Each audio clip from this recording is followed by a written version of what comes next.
Hi, my name is Lisa Ross.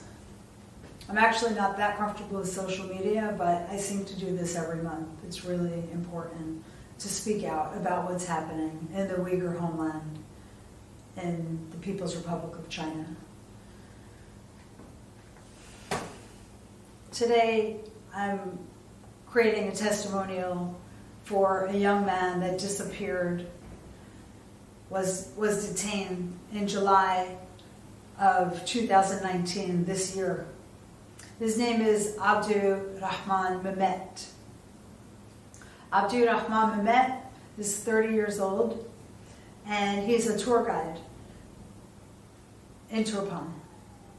And he was detained because the police were questioning him about letters that he shared with his nephew.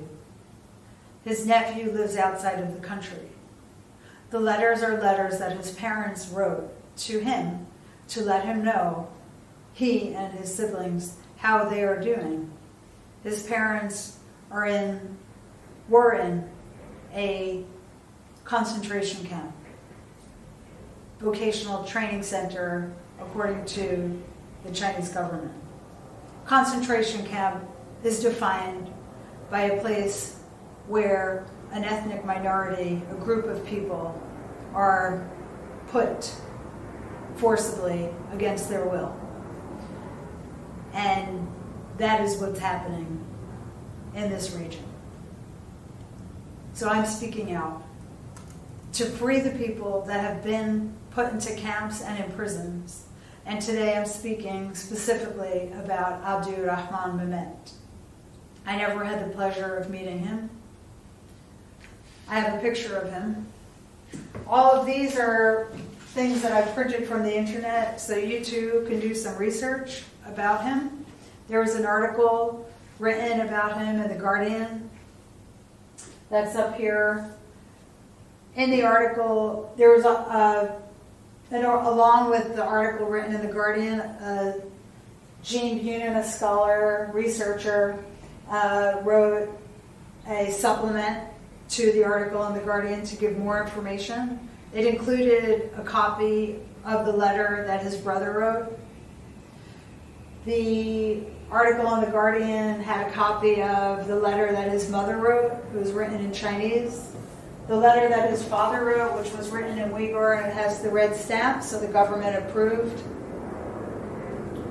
The letter from his brother, I have ID cards, and then the information that was entered on Shahitlik, which is a database of disappeared peoples in the region. And Abdur Rahman, I'm asking for his release. Please read the letters. I can read one in this testimonial, though I want to keep it brief, just because I don't know that there are a lot of videos online for the Uyghur Pulse Project, and we're all asking the same thing, which is for the Uyghurs, the Kazakhs, the Kyrgyz to be released from these camps, and especially prison sentences that people have been given unlawfully.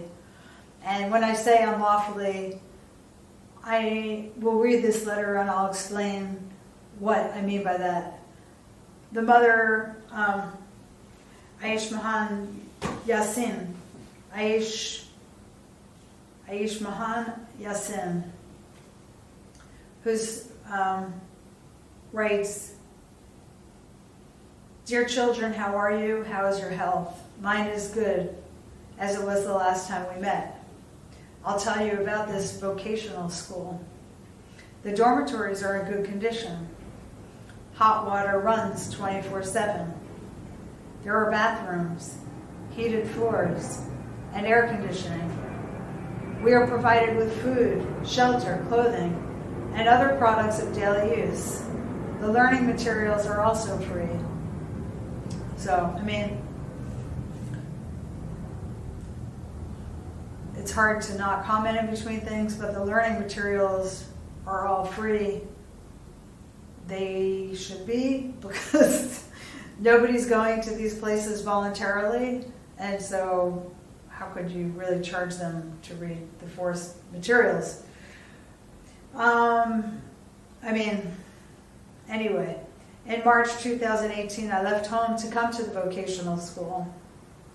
She was actually taken away before that, so her son didn't know where she was. She was taken away in 2017, and then she arrived at the vocational school in 2018. I think there was like a 6-month or something difference. I did so because I previously had gone abroad on pilgrimage. My wrongful action violated Articles 123 and 124 of the Penal Code of the People's Republic of China. So apparently going on a pilgrimage violates the Penal Code, violates an article. According to the law, I was to be given a sentence ranging from 5 to 10 years in prison. However, the party and the government were merciful, and I was merely sent for vocational training. The care that I received from my teachers made me understand that my actions in the past were wrong. I am regretting what I did. So she's regretting that she went on a pilgrimage. I let the party and the government down. I let society down. My past actions undermined social stability. The lectures I attended at the school enlightened me about the cancerous nature of extremist religious ideology with regards to the prosperity of the people. So I don't know if they're equating going on a pilgrimage to extremist religious ideology, but millions of people go on pilgrimages to Mecca that are not espousing extremist religious ideology. So the narrative that the Chinese government has put out is that the Uyghurs are terrorists and have thinking of terrorists or have extremist behaviors. It's often as simple as praying. And as you'll see, his brother wrote a letter to his wife stating, I'm just digressing for a minute, stating that he was brought to these camps because his father gave him religious study when he was a young boy, and he didn't realize that was breaking the law as well. So she writes that it hampers cancerous nature of extremist religious ideology hampers the development of society and the happiness of the people. It destroys ethnic harmony. From now on, I shall stand on the front lines, promoting the knowledge of the national language and the law of all my relatives. I'm grateful to the party and the government for giving me the opportunity to change, to no longer practice her religion. I will always follow the party. I will always listen to the party. I will be grateful to the party and will act in a way that is beneficial to ethnic harmony and social stability. I'm extremely proud to be a citizen of the people of China. Children, don't worry about me. We will write to each other soon. Abdurrahman Mehmet's mother apparently was released and father, and there's a photograph of them in the hospital. The father doesn't look well.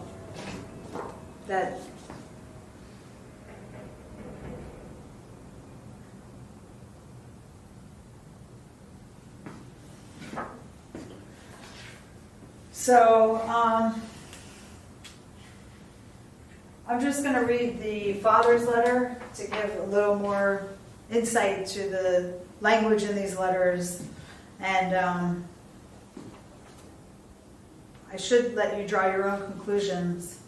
I'm Mehmet Ismail, an average farmer from the number 2 Bulak village of Turpan's Uzumchilik town. Because our family circumstances were not the best, I didn't get to go to school.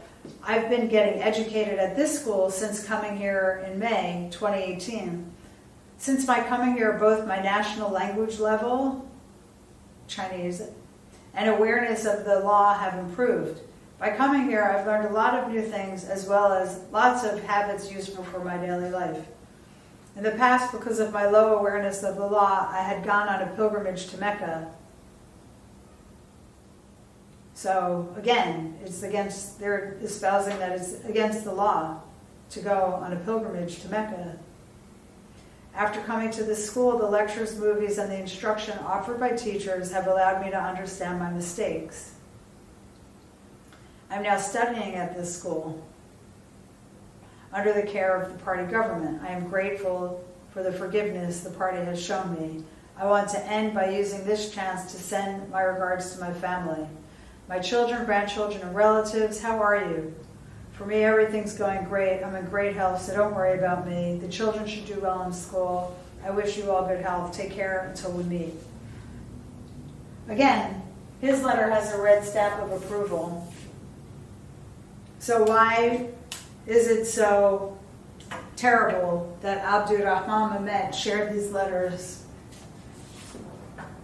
I'm asking for his release.